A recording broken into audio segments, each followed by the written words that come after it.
პირველივე დღეს, როდესაც საკანში გადაგვიყვანეს, ამიყვანეს გდანის ციხის დირექტორთან, კილერასთან, ეგრეთ წოდებული, მე გავიგე, რომ ზედმეტ სახელი კილერი ქონია. ბატონი მუხაძე. მუხაძე. საშუალო სიმაღლის ადამიანი იყო ესეთი. ხო და მეკითხება ესეთ რამეს, რომ თქვენო ხო იცითო რაზეც ზიხათო? მე არ ვიცი, უდანაშაულო ვარ ვიცი თქო, საერთოდ რაღაცა დანაშაული მაინც კონდეს ადამიანს, რაღაც ჩაგენილი რომ ფიქრი კონდეს, უდანაშაულო ადამიანი, უდანაშაულო და ისინი არ მაინტერესებს. თქვენ თუ აქედან ცოცხალი გახვიდეთ, ჩემი დაიგინა რა, მოკლედ. ეხლა როგორ ახარო?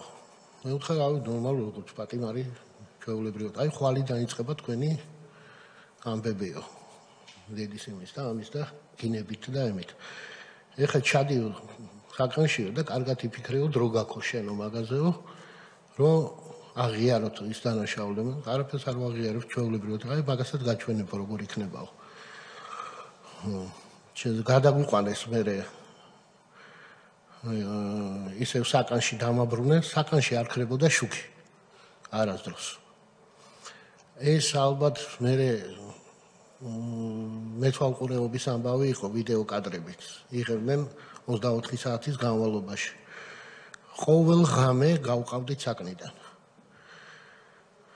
ყოველ ღამე მიდიოდა ფსიქოლოგიური წნეხი იმისი, რომ შვილს მოგიკლავთ, იმას ვიზავთ, ამას ვიზავთ, სურათებს მაჩვენებდნენ ჩემი ძმების, რომ ეს უკვე სამსახურიდან გაგდებულია ეს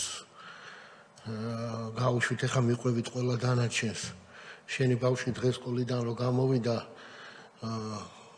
კომაროვში სწავლობდა.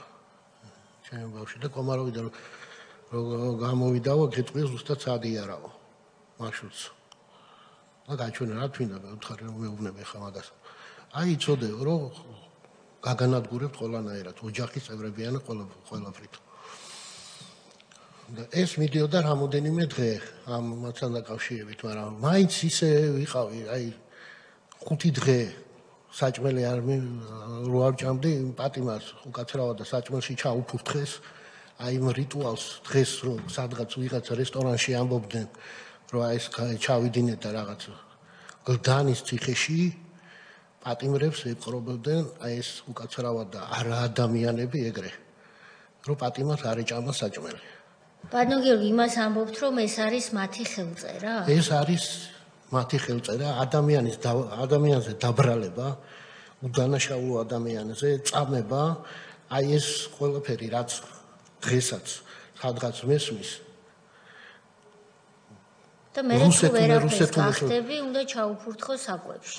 ეს არის პატიმარს ეუბნება, რომ ის თუ შიმშილობს, შენ რატო ჭამო და აიღო და უკაცრავა და ჩაუფურთხა საჭმელში დაუდო და მე რო თქვი ამაზე პროტესტი ამ პატიმარონ თქო გეხვერწები ხმა არ ამოიღო რა მოკლავენო ცემაში გაგვიყვანენ საშინელ დღეში ჩაგვაგდებენ ეს საჭმელი გადაასხა იმას საკანში წყალი არ ქონდა და უკაცრავა და მაისურით ვიწმინდავდით